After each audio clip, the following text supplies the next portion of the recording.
And the U's go marching on. Hello there, welcome to Under the Abbey Stand, the review show. It's another away day, another 3 points.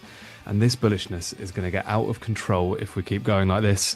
I'm Julian Roberts, that's Matt Caspel. We had quite a lovely day yesterday, didn't we, mate? It was good fun, wasn't it? Cracking day out in Newport. Not often people get to say that. These away wins just becoming like just routine now. I know. But yeah, just really enjoyable actually. I thought it was quite an entertaining football match. In a sort of, it was absorbing. It wasn't like high quality, but it was edge of the seat stuff. No one's describing it as end to end, are they? No, nor like massively high quality. I wouldn't think. True. I don't think it was low quality. I just think, But no, it's a really good day out. Basically, I mean, there's lots to like about it. Standing in the rain. Newport. There was something quite what's the word? Sort of rite of passagey about when we sort of were presented with the choice, weren't we, when we got there? There's that seating stand off to the sort of side corner of the pitch, which obviously, you know, a lot of people who need to sit down for the game are in, and it was nice and busy in there. And then you've got the open terrace exposed to the elements, and there was this feeling of like, oh, go on, let's get in that open terrace. So, do you know what I mean? There was something we were all like, we'll go in the seats. It's pissing down. Let's be sensible. And then you sort of look at both, and you're like, the seats are not really for us here, are they? Like we sort of belong behind the goal, basically. Yeah. Like we belong out there in the rain. It is one of those afternoons that I think we said this afterwards, that the result really did make the afternoon. If you do all of that, because obviously we got the train from London as well. Wales were playing Scotland in the rugby, so the trains were rammed like sardines. And then it's like rain all afternoon, open terrace. If like you go down 1-0 or something, the day out doesn't look quite so pleasant, does it? I think if I double back, because Harrogate was very much like this. Like, exactly. Messy trains, pretty grim weather, lots of effort and energy and time and cost and all that for not a huge amount of return. To do that. Same thing again. I think that would have been pretty against bottom of the league as well. Yeah, against bottom of the league. Yeah. So everyone was, again, the similarities were there to be seen. But no, I mean, it was really enjoyable. Yeah, really good day out. Football definitely helped. Obviously, it always does. But we'd have had a laugh anyway, I'm sure. We find a way to have a laugh at these things. Chris has asked, how will the real Bilbao respond to the news that the Newport Bilbao served me one of the best burgers I've ever had? I saw this. I've seen the photo. It looks cracking. I've seen the photo. Everyone started smashing burgers now. That's become a thing in the last few years. Is this a thing? Yeah. It's incredibly woke, I think. Increases the surface. Increases the surface area, right? So you get more uptake of fat, basically. I'm interested in the concept. It's a very American thing, I think, that's found its way over here. I'm not against it, by the way. They're delicious, I think. But apart from the burger analysis, fair play to Chris for heading down to the Newport market on the recommendation of Jamie, who we had. This is great stuff on the Thursday pod. Yeah, I mean, UTAS changing lives, genuinely changing people's plans and everything. That's great. We are becoming quite a gastronomic pod with the burgers in Newport and the skepastis in Cambridge. Wow. World famous skepastis. We are becoming quite the food critics, but yeah, you know, as we've just said, that enjoyable day out made better by the result, up to 4th in the away form table. I mean, that says something, doesn't it, about this run, that I'm pretty sure we came out of Notts County way back in October, that 2-0 defeat. I'm 19th. I thought 19th. In that table, something like that. We were like, because I'm pretty sure relegation form, I'm pretty sure there were 5 teams below us and they were the bottom 5. I'm pretty sure. I was trying to figure this out because it's not an easy thing to... I don't think anyone keeps a record of this historically, unfortunately. 10 aways since Notts, 6 wins, 3 draws, 1 loss. Obviously, the loss.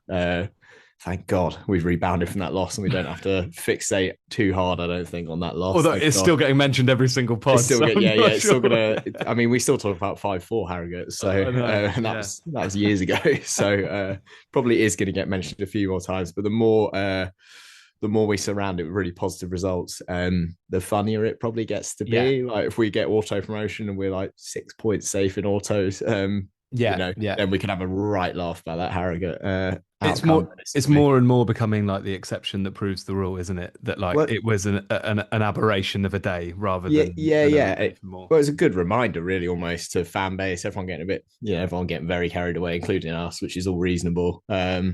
there is a weird logic. Again, I'm almost going to full swindle here. Is there a weird world where that was actually sort of weirdly a good time to do the loss? Do you know what I mean? Yeah, Like, I'm starting to come around to this idea, because Harris even said it in his post match. He was like, well, we learned a lot from Harrogate. You know, I'm quite like, I don't know if it's just what Harris is saying, or if it's, you know, there's probably a good amount of reality in it. There's a sense at the moment that the players are really driving the standards forward, and Harris is almost having to remind them that like a draw against Cole U is a good outcome given how the game went. You know, it feels like there's been a really almost a good flip, and Harris is just sort of doing a good job at the moment of just building them up a bit, and the players are really driving forward the standards that we're seeing. So I think it was useful. I think the fixture has been useful to us in that respect, that we had an opportunity again to go to another bottom of league, you know, a similar, at the face of it, a similar style of challenge as we had at Harrogate, and we've come through it incredibly well. Like a super professional performance, I thought it was. Yeah, definitely. I mean, if you look at the games since Harrogate, it's 3 wins and a draw, scored 9, conceded 2. In 2026, as a calendar year to date, the form is played 10, won 8, drawn 1, lost 1. Sorry, Isn't it? It's just brilliant, though, isn't it? Isn't it just brilliant? It's just amazing, just isn't stop it? Every now and then. You got to remind yourself, because we get so wrapped up in like the other games, the league table, the form table, the fixtures, everything. You get so almost lost in it. I was lying in bed this morning, just, you know, recovering. I was just thinking it's kind of crazy, because I even feel it myself, even though I've been doing this my 25th season watching United. Yeah.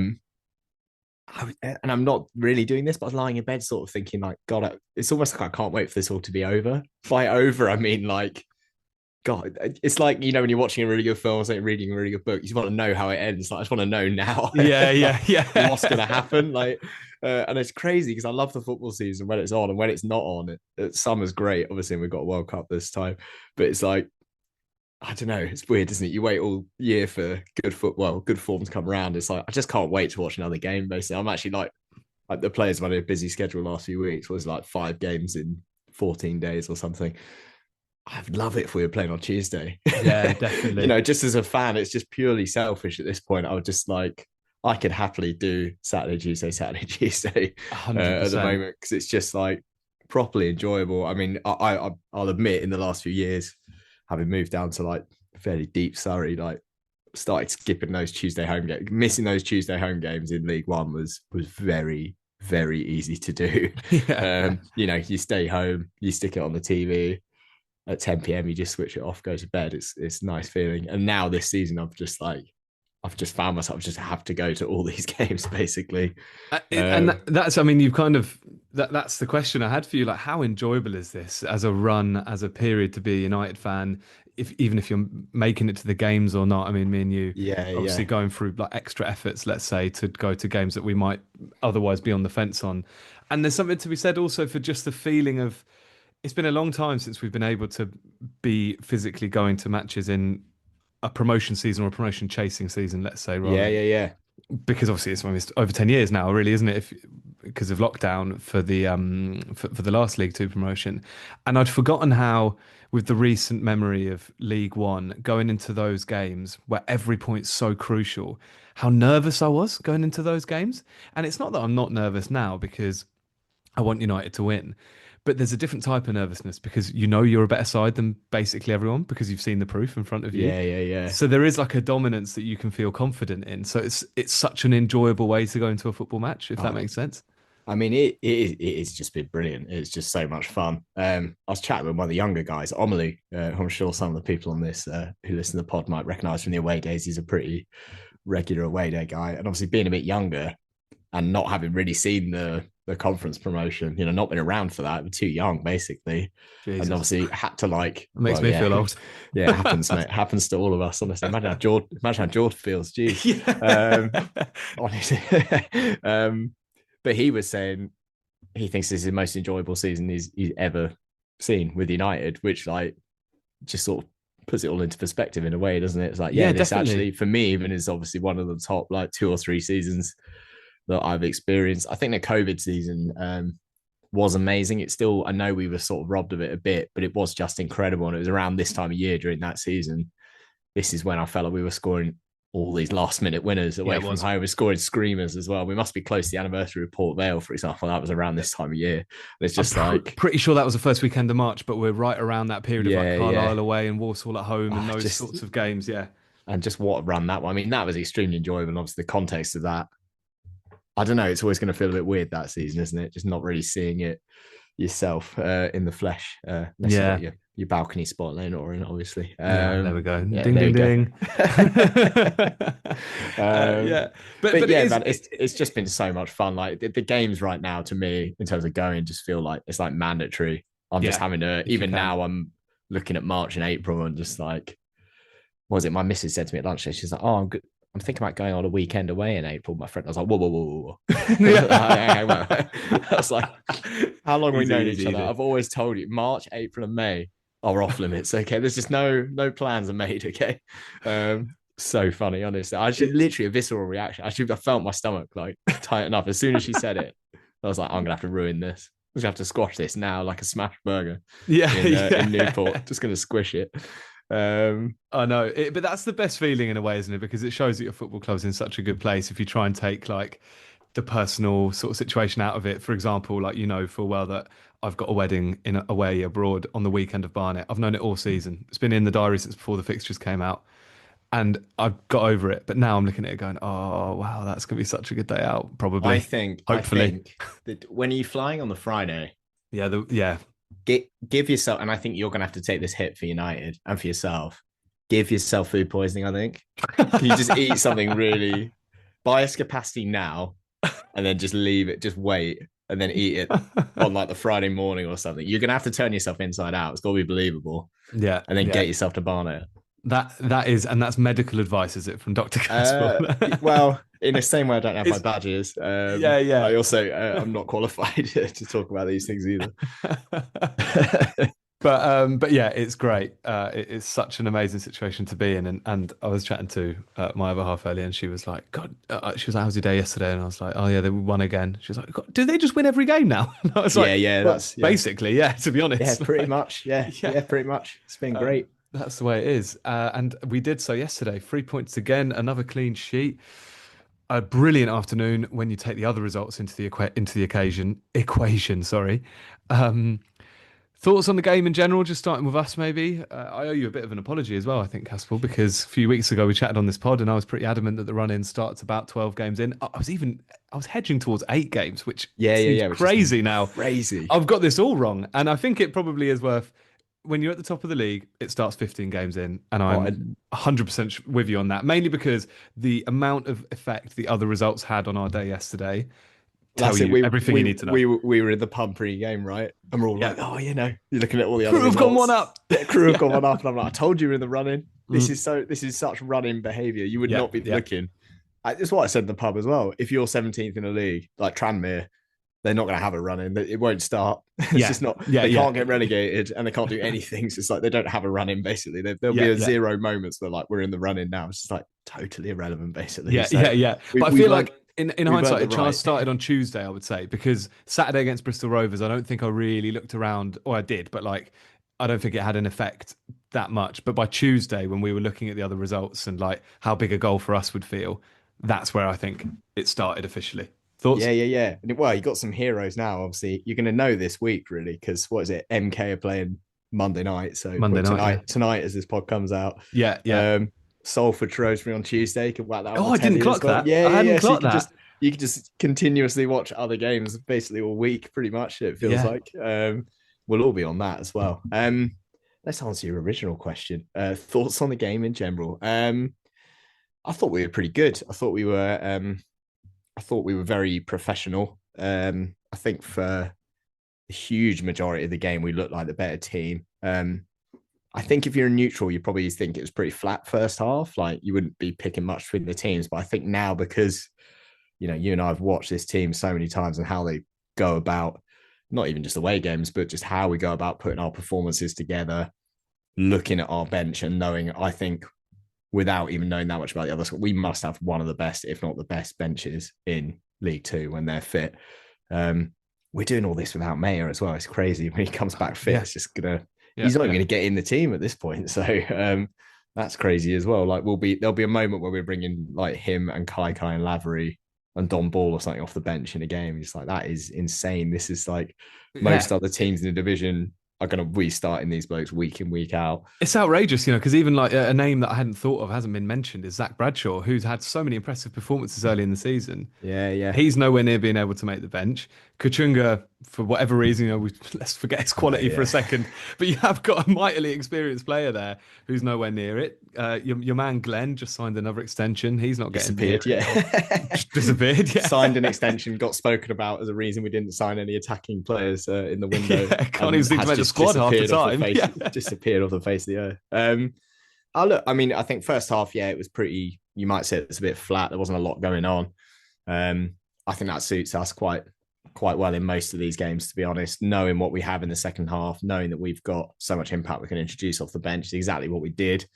Um, and the quality that we're able to bring off the bench, you know, we had that pressure that was just building all through the second half. It felt like we were knocking on the door, we were creating good chances. They were being quite brave. I mean, you always have to go back and think back to how we were performing away from home August, September, October time, and we were pretty slow and passive, and it just felt like we weren't moving the ball a lot. This idea now that you've got your fullbacks are some of your most your sort of highly most creative attacking outlets. I mean, Bennett has a good chance in the first half, nearly scores a header in the first half. I mean, obviously goes and gets involved for the first goal as well. So it's like, I don't know, we just got attacking threats, it feels like, in a lot of different ways we can hurt teams. And I just think the quality told out. So we were a little bit nervous in that way. And I think when you get to an hour mark, 65, and you're sort of thinking, you know, we're knocking on the door, but we're not thundering it over, if you know what I mean. You don't feel like we're going to score like any second now. But we just kept building that pressure. And then, I mean, we'll talk about the goals, the defending in general, not great, but that's why they're bottom of the league, right? I mean, we just had to keep going. We just kept sustaining our attacks and doing really well. And yeah, we deserved to win the game, and we went and won it. Another clean sheet is obviously fantastic as well. Was that 17 clean sheets this season? is that how many it is? Wow, 17 clean sheets this season, and one loss in the last 19 league games. That is that's outrageous. that's wild, isn't it? Yeah, yeah. I mean, the numbers we're pulling up here is like, you know, we're not far off. If we're going half a season with only one loss, and you're like, yeah, this is just what a promotion team, or you know, we should be talking about the title now. Really, this is what like a division winning team looks like. To be honest, so just dominant, really, really good performance, really pleasing, worth getting rained on, and just quite fun in that way. And like last 20 minutes, when you just go and grab a couple of goals, you just know that Newport probably won't have any kind of reflex. To be honest, I think Eastwood made one fairly regulation save late on. Just gives you 20 minutes to properly enjoy yourself, just like we did up at Oldham in that sort of last 20-30 minutes as well. Just absolutely loving watching it, and yeah, just buzzing really. Yeah, spot on. I mean, the numbers are just the conversation has got to be title now. In fact, you know, in a weird way, some of the teams that we're looking around us for, not that they're like out of the equation at all, but our focus with those numbers, like especially if you try and look at it from the outside, we're in that sphere here. Like we are looking, we're kind of still looking up, not down. If you see what I'm saying by that, like it's more I target cannot top, not believe. forget about seventh or whatever. I know we were saying this at the time, but I cannot believe it took until what, late January for people to start actually talking about I us. That know. was Yeah, insane. I know. It's just like, how are we not? How are we not being spoken about more than we are? Obviously, what Bromley are up to is fairly remarkable, given they, by all accounts, have got one of the smallest budgets in the division. You know, pretty small ground. Like, fair play to them. I feel like they're falling off a bit, not steeply, but just they're just. Well, I mean, look, last 10 games, they're getting 2 points a game. The mugs, we're getting 2.5 points a game. So we're making up Yeah. half a point a game, basically, over the last 10 games. Obviously, we're top of that form table. So I just feel like we're reeling them in, and to be honest. and there is the lovely prospect that we can go into after Saturday because we play the early kickoff. Bromley can potentially, when they kick off, we will be top of the league. So by the time the 3 p.m. start, we might well have overtaken them top of the league, even if it is just for the afternoon, or for a couple of hours. With the game itself, There's not loads to say on the first half, like you say, sort of mentioned those chances there, and the night chance as well, kind of towards the end of the half, decent little save, but nothing of particular note to speak about. It's more the sort of blueprint of these games that I think I want to chat about because it did, as we've said plenty of times, like the Oldham game is probably the perfect example of this, in that we kind of just put it on them for 10 minutes and that was enough to take the whole game away from them.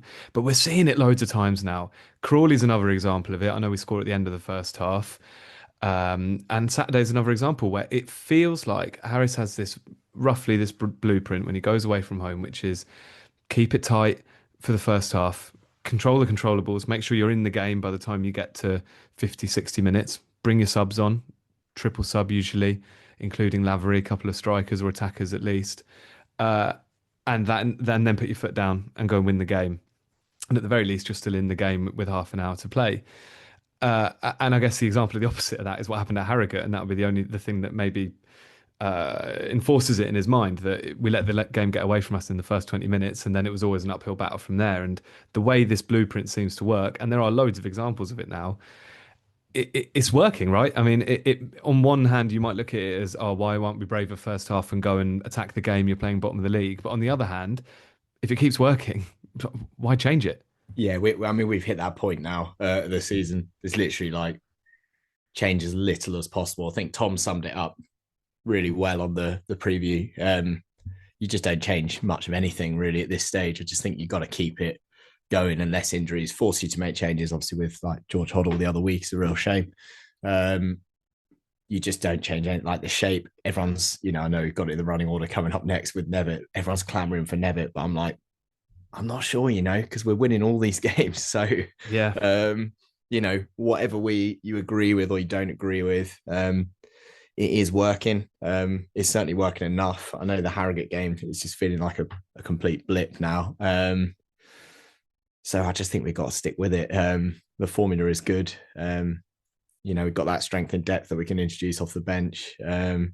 Staying in games is huge. Like, that Salford game way back at the start of this sort of really good run that we've been on was another example of a game where we just completely stifled them. They had no shots on target.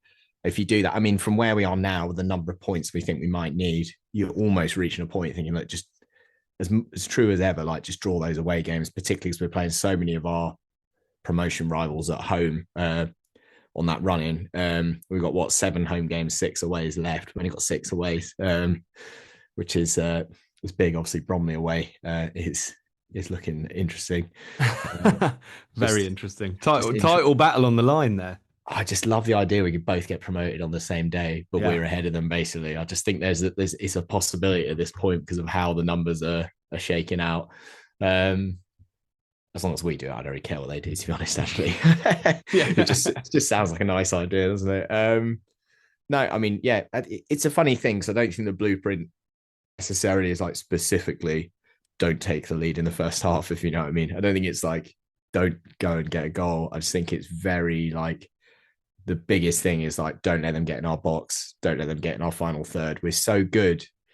I think this team is so good. It's not even the last ditch defending. It's like the defending from higher up the pitch. We just don't even let teams really even get close to the box overly. I think Harris was right when he said Colyu's goal on Tuesday was their first touch in our box in the entire game up to that point. We just defend so well as that unit. And there's credit to the defense needed because obviously we did have the one sort of mildly, I guess, spicy moment in that first half was when the boys were putting the blocks in and Mams has put in a big time block from a shot that's definitely on target. I think Eastwood would have had to work quite hard to save it. They've just like, it just feels like such a reliable unit when you think Michael Morrison isn't even there. You're captain, you're sort of like hugely experienced captain and centre back. The boys are also keeping out, Raggett. Raggett's got tons of experience as well. So they just deserve a huge amount of credit. Like no one deserves really at the moment to lose their place, and the amount of pressure and competition coming off the bench is also really positive. So it's feeling good. Yeah, it is, isn't it? This bullishness is just it's unsustainable. You just can't help it though. I know. But like I feel like Harrogate was the thing where you're like, well, we've done the blip now. That was it. We've had our wobble. It was like 20 minutes of wobble basically, Yeah, that we couldn't basically. rectify. And that's it. I mean, the thing is, we know, and we'll obviously do the preview show later this week. We got big tests coming starting on Saturday. We got some pretty big games coming up, and different kinds of tests. We have had this is the end of that sort of easier, in quotation marks, run of games we've come off, where we've been playing a lot of teams down the bottom of the division. I think the other thing is that Bromley's run of games now through all the way into like even early April, I think, is like a very similar set of fixtures that we've just come through. So I'm interested to see what they get up to. Hopefully some of the sort of weirder results we're starting to see emerge kind of can play in our favour, and we get a bit of help from other places. They were saying I listened to the Not the Top 20 Under the Lights show, which is their kind of paid tier midweek roundup show. And they were saying that the levels being set at the top of League Two, sorry, are really unlike other League Two seasons. Really, the only comparison is the season when Wrexham, Stockport, and Mansfield all went up. Obviously, teams with, we don't need to go into the budgets that they've got compared to the rest of the league. It's not to say that MK aren't spending a lot of money themselves and probably in that same sort of bracket, but you see the point that those teams were all of a different sort of caliber to the rest of the division. It's fair to say, and us, Bromley, Notts County specifically in the top three, but also Swindon and MK and Salford and Chesterfield, I guess, in that conversation at various points are just setting such a high standard in terms of the points total at the top of the league. So you're right that what we really could do with is League Two trying to be a bit more League Two for the other teams and not us, because I feel like I just feel like the mentality you spoke about, I think Harris Smith must have said it like 5 or 6 times in his post-match, because that is a thing that really seems on show. To compare, again, we're going to say it again, but to compare Harrogate to yesterday, the way we came through that game yesterday just showed a real strength of character, I thought, and the way we did it as well. Yeah, 100%. I mean, it does feel like a weird league table this season. I just don't remember the last time we were in a division that was like this dispersed from top to bottom. Yeah. And it's that, I think, that's creating the pressure, is if you've got like 4, 5, 6 really poor teams on really low points totals. We've said it all season. You're looking at those other fixtures now. You're like, God, when are we going to get when do we get a break? Because you're looking at all the other games. It's like, oh, Notts are playing like Barrow at home or something. You're like, oh God, you're just hoping. I'm just expecting at some point we're going to load up that fixture list, and it's like, oh, everyone's playing each other. Like Notts are away at Crewe, Swindon are playing Salford, something like that. Like everyone is playing each other, so we're going to reduce the number of points on the board. I think, though, I mean, we are starting to see it. Like, if you got the Shrewsbury top of the form table now, I was saying it in our group chat earlier, but us beating Shrewsbury at home now is starting to look actually like a pretty decent result, presentable result, even though it was a bit of a slog, because suddenly they've gone on really good form straight after that. So I think we're starting to see it, where those teams down the bottom, I mean, everyone, all the other clubs will look at Harrogate beating us and be like, look, it can happen to anyone, any team, any situation. And I think we're going to start seeing a bit more of that. And I guess from our perspective, we need to brace ourselves maybe, because we might be on the end of one of those at some point in the next few weeks. We have no idea. You just feel like, I'll put my neck out. I just feel like we won't lose back-to-back games at all this season. And for that reason, I think we'll get promoted, basically, because I just think if we lose one of these games, the rebound, they've just rebounded so well from any setback. And I mean any setback, including like Hoddle's got injured. We're just rocking, we're just cracking on. Mayer gets injured. You're just keeping this mad, like, winning streak, unbeaten run going. It's like Kouassi gets in. You're like, oh shit, what are we going to do? Certainly how I've reacted. Yeah. And we just keep going. So it's like, I don't know. It just feels like we have built something with Neil Harris. It's like hugely bigger than the sum of its parts. Your captain's out basically pretty much all season. Morrison's been like out, and we just found ways to get other people in the team. Centre midfield had a real problem at one point with injuries. Just found solutions. Away form not good enough. 19th in that table, as we were saying, after Notts County. Totally solved now. I can't work out if we're top since then, but I imagine the 10-game away form, we're probably top of that table. If it'll be us or Bromley, basically. And suddenly you're just like, God, we're like sort of top of almost every way that you can think about this football team. We are like top of most of the estimations. It's crazy we don't have a high scoring goal scorer. We had Paul Mullin when we got promoted out of League Two last time. He scored like what 35 goals or whatever. Obviously sharing it around this year. We are like the one side up there that doesn't rely on, well, relies the wrong word, but doesn't have a focal point up front who scores, the lion's share of their goals. I think that point about back-to-back games is for me the crucial central thing that my confidence comes from, because that isn't just something that's isolated to this run going all the way back to Salford. It's something all season. And in the first sort of few months of the season, it was kind of used as a little bit of a criticism, our lack of consistency, because if you remember, we didn't put two back-to-back results together of Yes, any yeah, yeah, sort, yeah.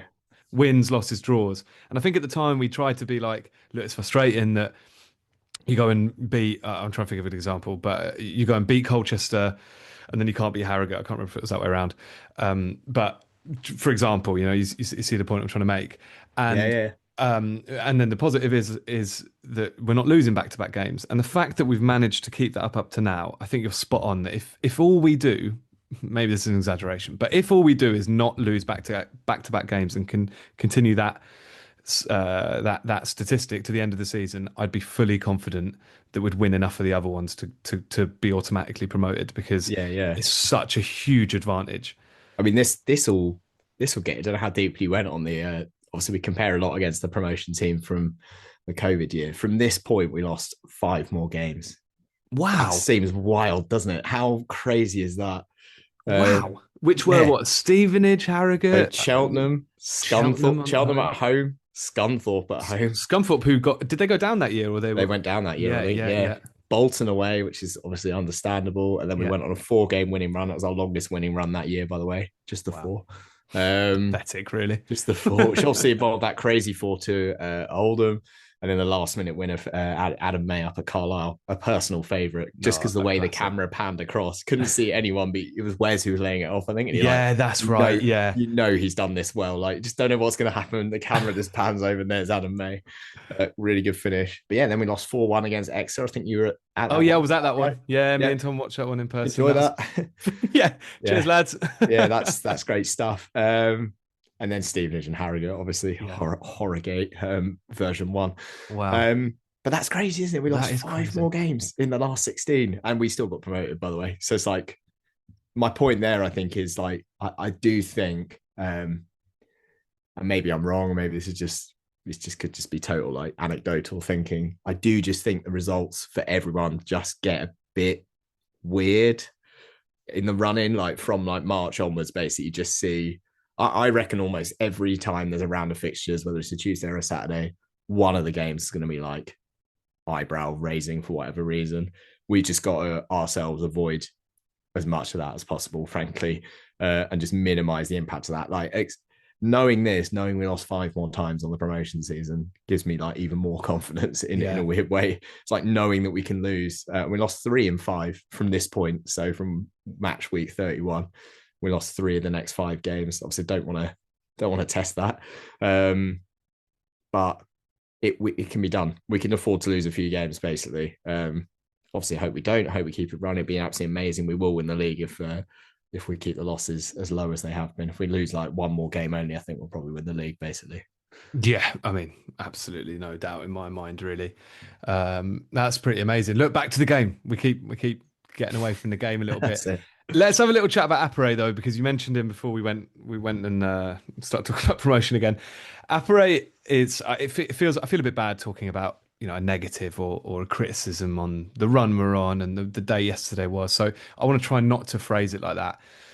But I think it's fair to say he's maybe in amongst a team that has shown so many different impressive individual performances. Maybe Appare, despite a couple of goals at Oldham, hasn't put together a consistent, I was going to say 90 minutes, but he never plays 90, let's say 70-minute display in the same way that almost everyone else has. And being the number 9, it's maybe a bit more apparent. So there's a lot of questions that we've had in. Thanks everyone again for sending your questions, obviously, on X at Abistan Pod. If you've ever got anything to ask us, kind of about Appare and maybe specifically Nevitt. Mark's asked, do you see Nevitt playing any more than a bit role for the rest of the season? Harris continues with Appare. It's been covered a lot of times, but I think it's a combination of not playing to his strengths and not being quite sure what his strengths are, or at least the ball definitely not sticking to him, which is a lot of how it feels like we want to play with our number nine up top. Do you think it's kind of harsh on Nevitt that he's not getting a chance, or is it as simple as we've said, look at the run we're on. Why would you change anything? I think it's probably as simple as that. I'm not sure it's necessarily harsh on Nevitt. I mean, he's a loan signing, right? I think he'll have been given that brief on arrival. Same with Raggett, I'm going to say, which is like, look, this is the deal. Like, we're signing you, but don't care that much about your CV or what you've done in other places. Like, you need to earn your way into the team. The team is very high performing at the moment, so it's going to be a challenge to find your way in there. But we've seen that this season opportunities just do arise for people, and most of the season, most of our players have taken those opportunities when they've come. Apare, oh, God, I think we want to like him, right? Everyone wants to like him because he is that profile of player where, you know, he's a trier. He works very hard. There's no question from anyone, I think, about effort level. Definitely not. I'll give him a little bit of credit from Newport. I thought he connected the play quite well, considering he's on his own and it is quite thankless. I think he had some good moments in that build-up play where you sort of think, yeah, okay, there's something in there. Like, if you use this guy correctly, which is exactly the point, right? Like, do we use him very well? I'm not sure we do in terms of how we give the ball to him, or whether he needs a strike partner. I just feel like with a strike partner and the conditions are right, I do think there's something in there that is worth persisting with. And I think the other thing is just, if you look at our form, I mean, when did he come into the side? Was it Barrow away, or was it around that time anyway? It was around then. I think he actually came on at Salford, and then Kwasi got injured against Barnet, but I think we rushed him back from my memory. Yeah. I mean, and then this is the other point, right? It's worth bear in mind he was rushed back from injury. He's barely had any rest. I mean, he started almost every game? Like, yeah. Yeah, well, that's actually the point I was going to make, is I almost mean it not as a compliment to him, but like, So not like we have to drop him forever. Like, give the fella a game off, maybe. It might benefit him. We're running him into the ground a bit. But look, you can't, it's difficult to get away from the numbers. So 5 games since Oldham, his average rating, FOTMOB, is like 5.7. I think I just worked out 5.8. Wow. He is routinely the worst by the numbers, and was again yesterday, Newport, the worst just by the numbers. FOTMOB, it's not my rating, it's just how the numbers come out. You may not agree with how the numbers are put together. The reason he loses out the points because as a striker, he obviously doesn't win any aerial duels, frankly, literally none, or one a game of the many that he is presented with. Doesn't win many ground duels either, in terms of just how the data comes together. The thing he does have from Newport, which is why, I mean, obviously the eye test is there, but his pass percentage is pretty high from Newport. If you want to go nerdy on the numbers, I do think when we get the ball to his feet, he is intelligent. He takes his time. He looks up. Like, he's not a panicky footballer, is he? You feel like there's a brain in there. I just think if you got a strike, the thing is, we're not going to change the system at this point of the season. It would be madness at this stage to change much of anything. So we're not going to get him a strike partner. And I think we just got to keep going with it unless he actually breaks. I think the plan is just to get him as close to Kouassi's return as we can, and then know that Kouassi getting back fit is going to give us another option. Not necessarily even that we change it, just that you've just got more options available to you, basically. Yeah. I feel sorry. Do you know what? I just feel a bit sorry for him as much as anything, because like, I think he's so close to being good enough for us. But I just think for whatever reason, whether it's our system, our setup, a bit from his side as well, it just isn't. It's just not quite there. But look, we're winning the game, so it's like, is it harming us? Like, him starting games, he's soaking up a lot of pressure that then means you could bring Shane Lavery on and give Lavery, 20, 30 minute exposure. And that is probably the best, the way we're going to get the best out of Shane Lavery is just by managing his minutes. This is now the longest run of games that Lavery's ever had at Cambridge United. So I think obviously Harris knows his stuff, and I just think like we've got to always trust it. And if Harris keeps picking him, there must be something going on that suggests that, and we're winning games. So Yeah. it's not easy to criticize from that position, basically. I mean, that's what Harris would say. Be like, what, you moaning about me picking a striker and we just keep winning games? Yeah, Like, we I mean, won 8 games out of 10 in 2026. That Apres played all of them, started in all of them. yeah. What are you complaining about? Yeah, basically, yeah, That's basically it, isn't it? It's like, as simple as that. Yeah. Why mess with it? I mean, he had one touch in the opposition box yesterday in his 60 minutes. It, I mean, it's like we just said. The probably the thing for me with him as a player is definitely nothing to do with his endeavour and effort. He's really good as like an off the ball striker in terms of chasing down defenders. Really good at like winning the ball back high up the pitch whenever he gets the opportunity to do so. He's he's kind of too much of an. It's not that I think he's a bad player. It's that for a lone striker, he feels like a bit too much of an in between player. And what I mean by that is like, what is the main strength? Because look, he's not good in the air, and that's a big problem if you're going to play to one up top. And neither's Lavery. But the reason Lavery maybe looks a bit more threatening is because Lavery is a much more technical player with the ball at his feet, and he's a bit more agile and spins defenders a bit quicker than Apare does, and is probably a better finisher than Apare. So at least he's playing to those strengths a bit more, or he tries to carve out those opportunities a bit more when he's on the pitch. Nevitt, even when he comes on, and we've barely seen enough of him, so this conversation isn't really about Nevitt, but I can tell you that from the eye test, Nevitt wins a lot more headers, so you at least get that. I mean, he won his one header yesterday, 100% win rate. So there you go. There's 100%. Fact proven. That's it. That's huge sample size of data. Yeah, fact proven. I mean, what did Nevitt do at what did he get up to at Harrogate? Because I felt like he won almost every header that he was presented at Harrogate. Basically, it must be like 6 or 7 out of 8. It does feel like, you know, Nevitt's not a particularly tall guy. I think he's 6 foot or something like that. He's not massively 183 centimeters. Brilliant. Give me that in feet. That's great. I mean, that's about 6 foot, isn't it? I think I'm about that. He looked massive next. Just a little humble brag. Sure, yeah, as if, mate. No world.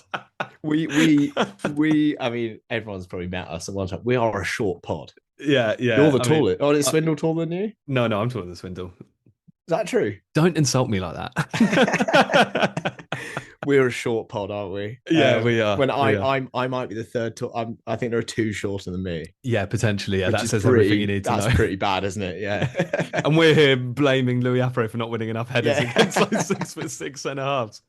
Yeah. Anyway, let's move on to some positives. Look, 2 goals to speak about we haven't touched on yet. So as part of that blueprint we spoke about earlier, the customary subs came on 62 minutes. Triple sub, Kai Lavery and Smith on.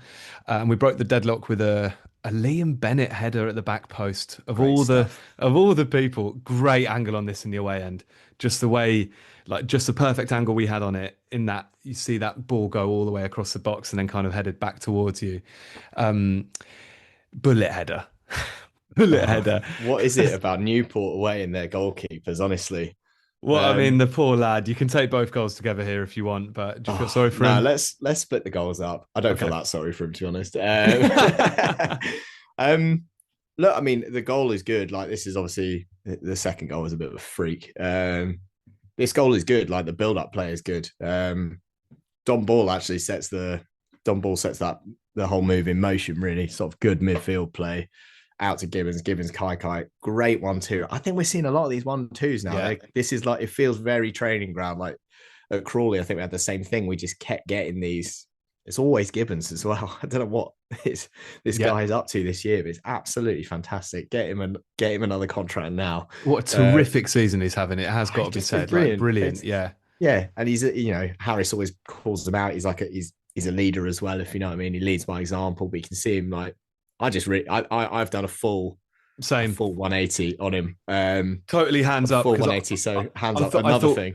I remember saying, and it'll be on record, that retaining Gibbons feels like the most mid-table League Two signing I've ever seen. And I've been totally wrong about that. We've just been proven totally wrong. And on him, it's worth saying, he's often is tasked with changing positions across the back 4 or 5 mid-game, like multiple times. Yeah, he's like.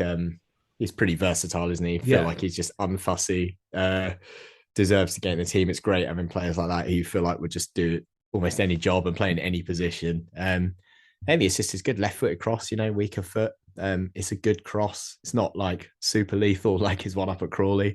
It's fairly hung up to the back post. I mean, keeper absolutely should do better. So it's a good header from Bennett down low. It's like at the keeper's feet, which is always a good thing. You think the keeper probably should do better. The defenders have to do better as well. Like letting a 5'5", whatever the hell, Liam Bennett, like get the nod on you is not good. That's worse than the goalkeeping, in my opinion, is letting him basically have a free header or off quite a hanging cross. It wasn't like a whipped cross that they just couldn't deal with it. There was quite a lot of hang times. There's a good cross from Gibbons, great one too in the build up, great header from Bennett. Doesn't really know to celebrate a goal. Doesn't seem like he knows what to do. Brophy got him in a headlock, the poor kid. Yeah, I've seen the picture the club put out. Yeah. Yeah, why not? He's giving him like a nuggie or something. What is it? Yeah. Yeah. Just great stuff, is it? The thing is, we really needed that goal. You felt like if we'd got another 5, 6, 7 minutes there without a goal or breakthrough, you're giving Newport probably a bit too much belief and oxygen at that point that they can shut the game down and, keep it, people go down with cramp and start to run the clock down. And you suddenly convert it into like a properly frustrating afternoon. So it was pretty important. Yeah, Luke's asked one fullback crosses to the other. He says that would never have happened early in the season, would it? And I think he might be right. And maybe there's a thing here to talk about in terms of the kind of like the adaptability or the flexibility of the squad that we've got. Because if I'm right, my memory is that triple sub then we then played a 4 at the back, Gibbons playing left back. The ability to be able to be so adaptable within games and then use those subs not in like rigid systems, but be able to, put another man further forward and like take someone from one side of the defense out to the other and still be a threat going forward. Feels like something that we have got much better at, or at least worked out throughout the season.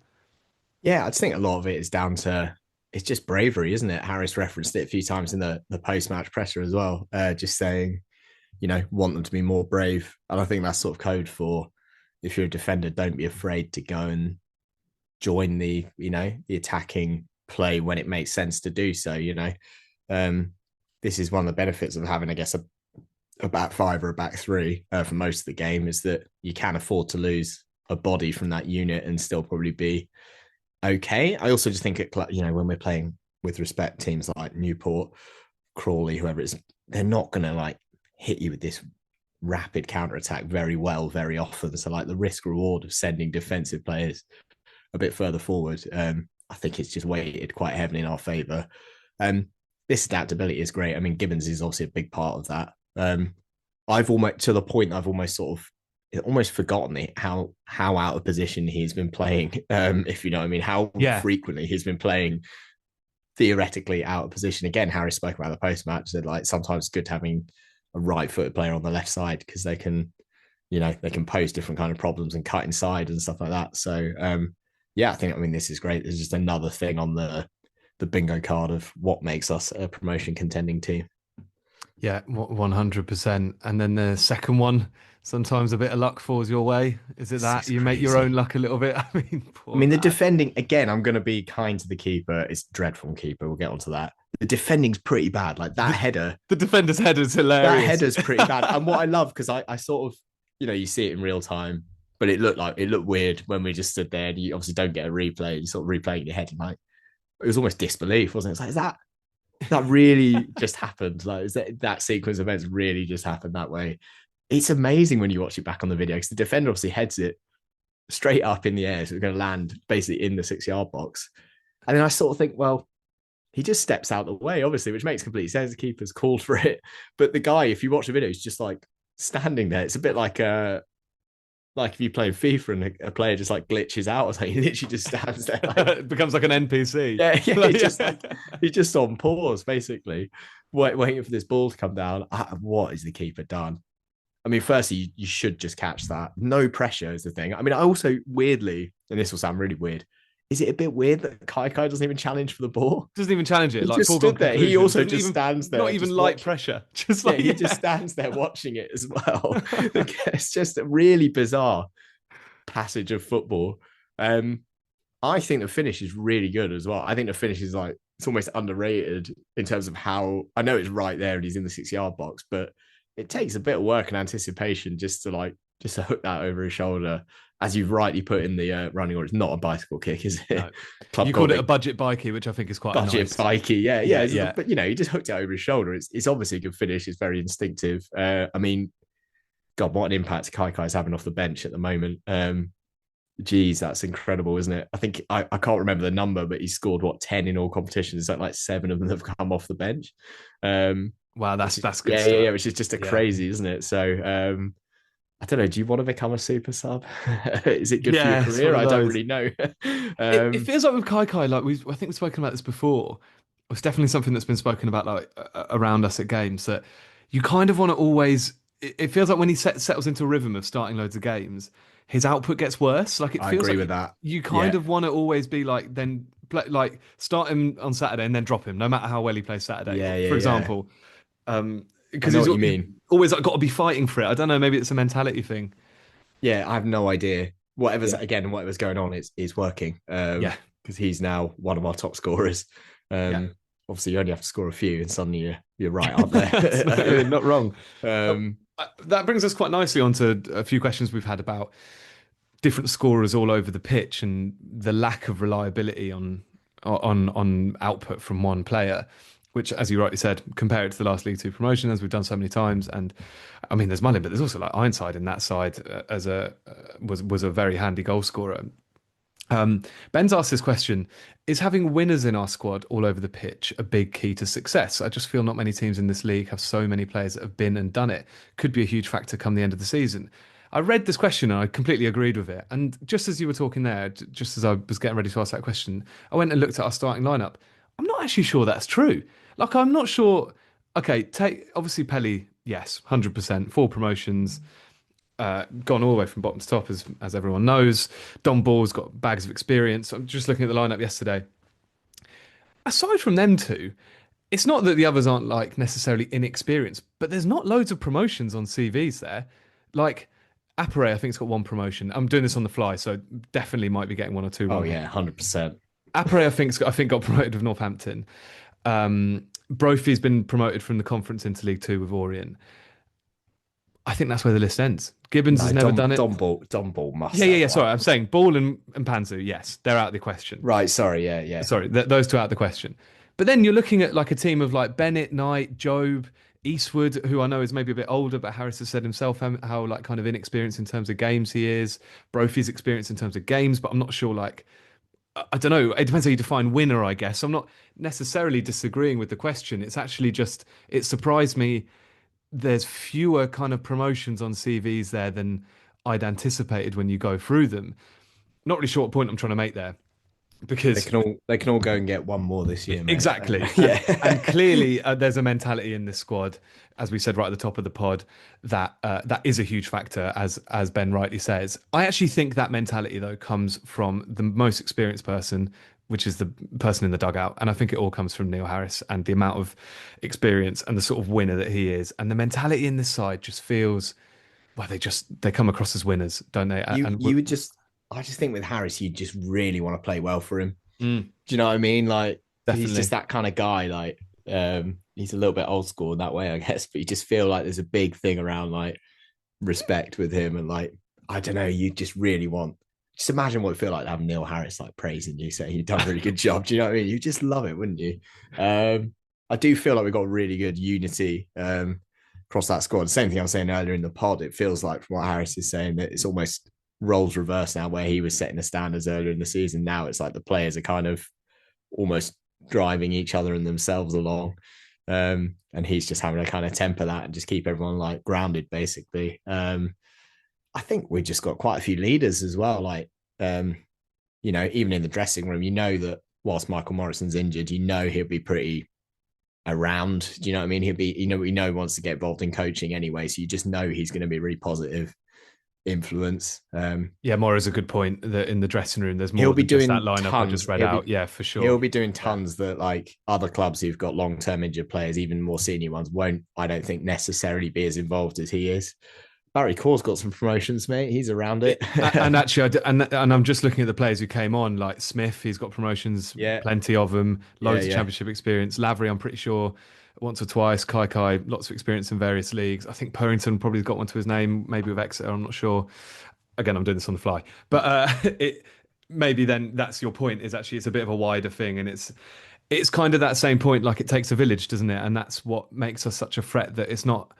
Ben Griffiths has brought it up plenty of times in like his match previews that what is actually one of our biggest strengths is that it's not as simple as stop this player and you stop a huge part of their goal scoring threat, which Bromley, for example, is probably a good example of, because if you manage to stop Michael Cheek, you've got a pretty good chance in the game straight away because he's such an obvious threat for them and such a source of goals for them. So it's got to be a positive, hasn't it? The fact that it does come from all over the pitch, both in terms of output on the pitch, but as Ben rightly says, the sort of the mentality and that been there, done it, and the consistency that gives you. Yeah. I mean, just all the goals as well, to be honest. But yeah, Yeah. I think, and I wonder if when your team is built, I guess primarily on its defensive merits, let's say. So our primary objective in all these games, even during this winning run, when we're scoring, plenty more goals now, still is that clean sheet. Is still all about restrict these teams. I wonder if that makes you a bit more resilient to, that might be partly the reason why we don't have a 20 goal a season striker. It's just, particularly first few months of the season, very defensively minded, very much about the clean sheet. This also might be slightly what's happening at Apres. He's playing the first hour of every game. We are not scoring very many goals in that hour. Obviously, there's a whole correlation, causation thing within that. But it's like, is Apres being asked to do the hard yards, and then we make the subs, and the subs come on and we score our goals, 60 minutes onwards, and we get wins up on the board. I was looking at this ChatGPT. This was, this is what we do. We don't really listen to each other on the pod, do we? We just just go and source more material. I'm looking for other seasons where we've had 5 or more players who've scored 5+ goals. Obviously, we don't have that this year. The promotion season we did, obviously Molly Ironside, Houlihan, Iredale, May, and Nibs, the Nibbler. They all scored 5 or more. Nice. There you go. And then before that, it's all the way back to, where were we? 2015, 16. Can you name them? Go on, why not? 2015, 16? Yeah. This must be Derry's. Derry, yeah. Derry nearly getting in the playoffs. When we went to Wickham on the last Williamson? Day. Williamson's one of them, yeah. Who else would have scored some goals in that year? Was Berry back in the squad that year? Berry was a joint top scorer with Williamson and one other. Oh God, I'm desperate to say Jimmy Spencer, but I know it's not him. No. that goal at Orient wasn't worth. It's just the one goal that's in my head. Yeah.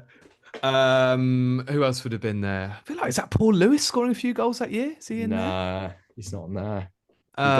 Barry Core was. Yeah, Barry Core, of course. 12. Yeah. Robbie Simpson. This is saying, is that right? ChatGPT. God, I wouldn't have gone Simpson. But is that right? Yeah, he was. That right? Is that right? Yeah, it must be. It must be, yeah. Mate, we've got to put all our faith in the AI, okay? And then the other one's Wolf Mannion. No. Oh, that's great stuff. Anyway, I mean, no, we're sharing it around, right? Surely it's a positive in a weird way to share it all around, because it does just make you more resilient, like an investment portfolio, right? You want to be all in on Nvidia or whatever. You want to be spread out across, a nice big portfolio. Yeah, or don't put your eggs in one basket. There's another way of saying it. That's another way of saying it. I went with the stock market version, but yeah.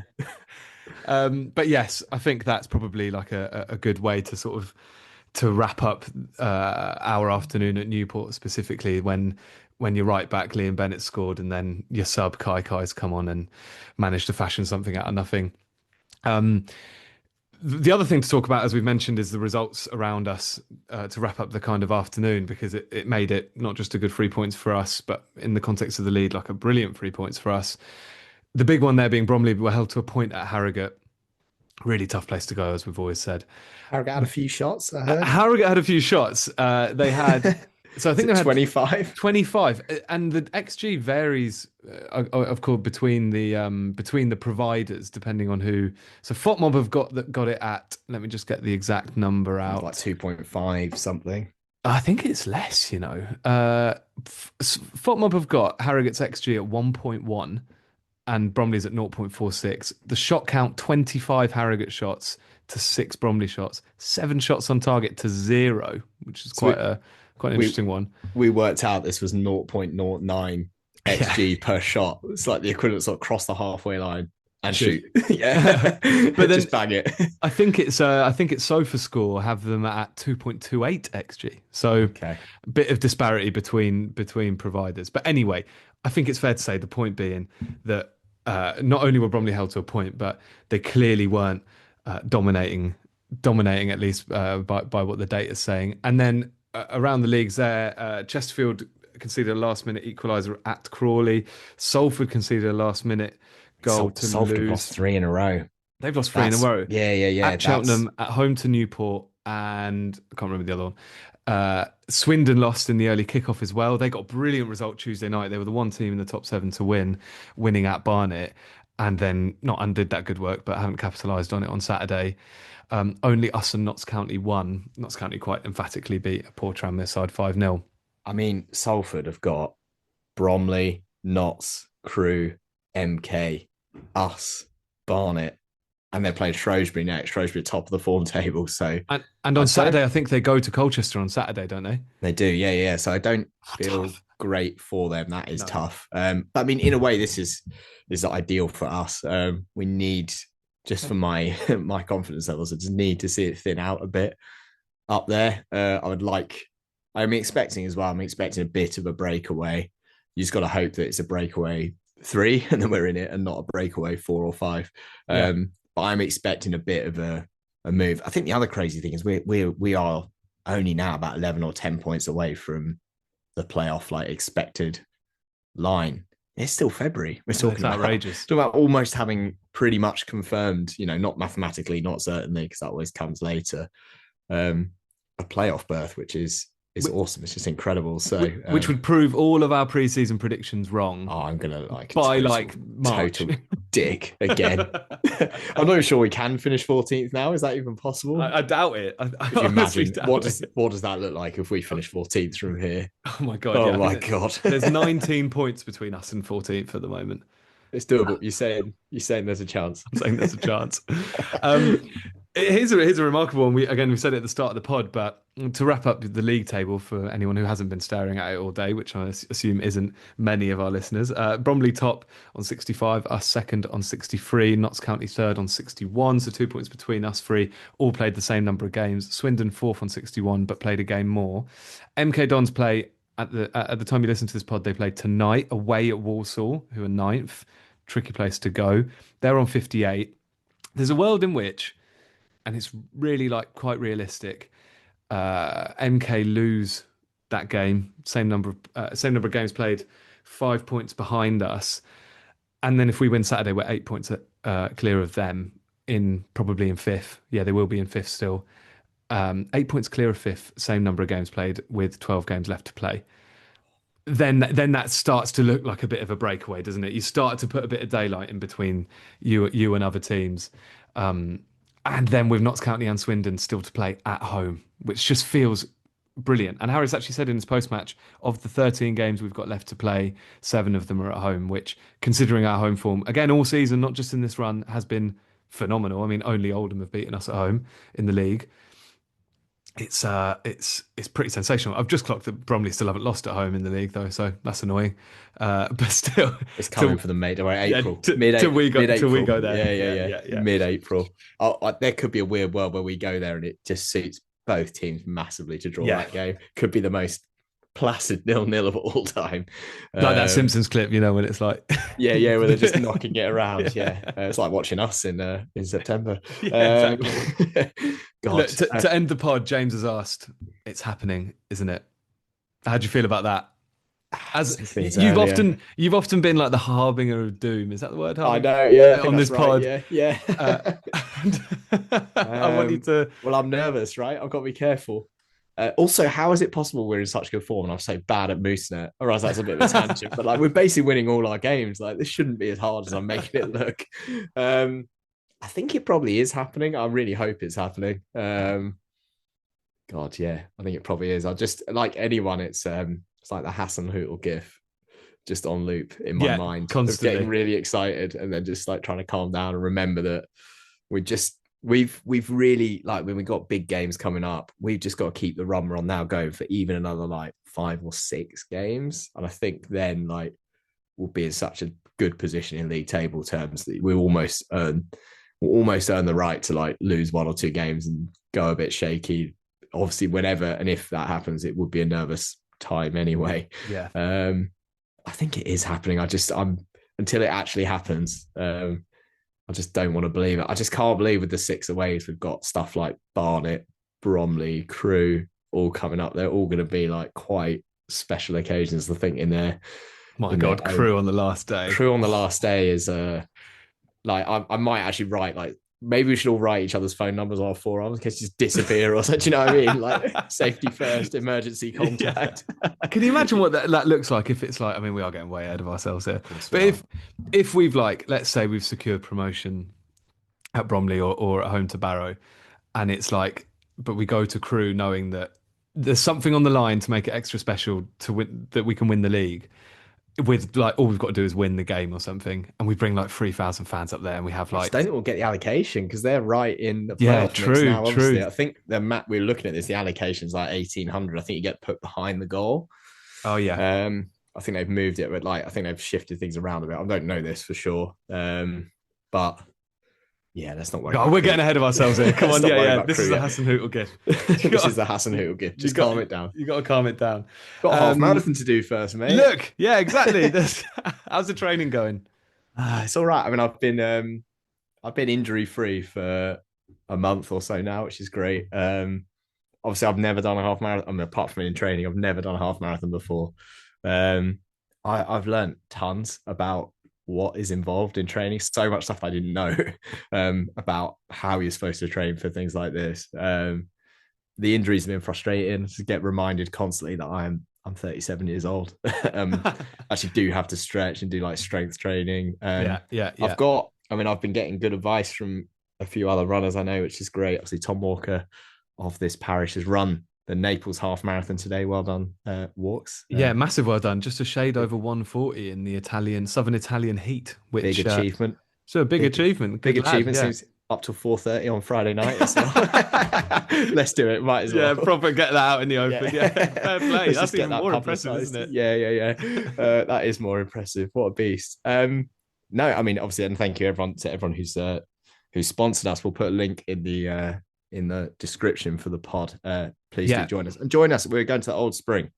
Yeah, we are. We've got we're going to do some drinks in the Old Spring afterwards. We've got a table, but everyone come down, like come say hello. Caspel, Tom, and Swindle from the pod, all running it, all raising money for the foundation. As Caspel we'll be there from like midday or so. Obviously, Swindle will still be running at that point. Yeah, probably. Well, we can cheer him in. Swindle will be around about 1:30, 2 o'clock, I think.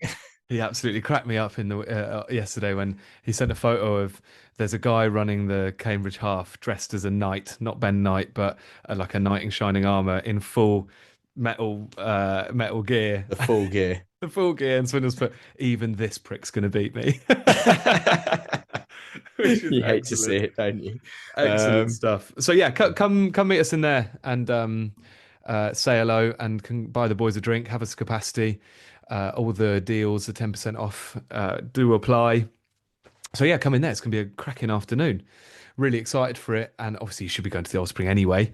You can enjoy Matchday meal deals. I think we might actually, no promises, we haven't really sorted our plans out, but potentially after MK, head down there for a beer or two as well. If that works for any listeners, do feel free to come say hello. We'll hang around until the 6 till 7 p.m. half price happy hour. Mate, I can't. I'm off. That's it. Pre-half. Yeah. Well, I can't. Can I? Well, maybe you can have a Diet Coke or something. A 2-for-1 Diet Coke. Just exactly.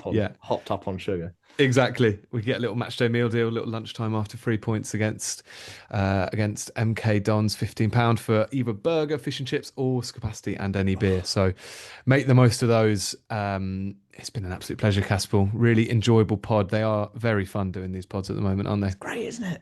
Great. Hard to be too. Yeah, I mean, if we keep winning like this, it's going to be hard to get the content. You know, it's going to be the same every week, isn't it? But it's quite fun. I know, that's the thing. It's a lot of fun. And there was that period in League One under Monk where I remember at one point we spoke about recording the pod before the game. Before the game, because it's so predictable. It's so predictable. Another 2-0 defeat. Yeah. We huffed and puffed. We moved the ball around nicely. Yeah. Do you remember that second half against QPR? Yeah.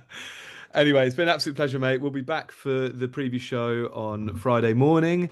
Until then, have a great week, and do sign up to the coconut tier. There is a fantastic interview that George did with Lionel Perez, which is the most entertaining thing I've listened to in a long, long, long time.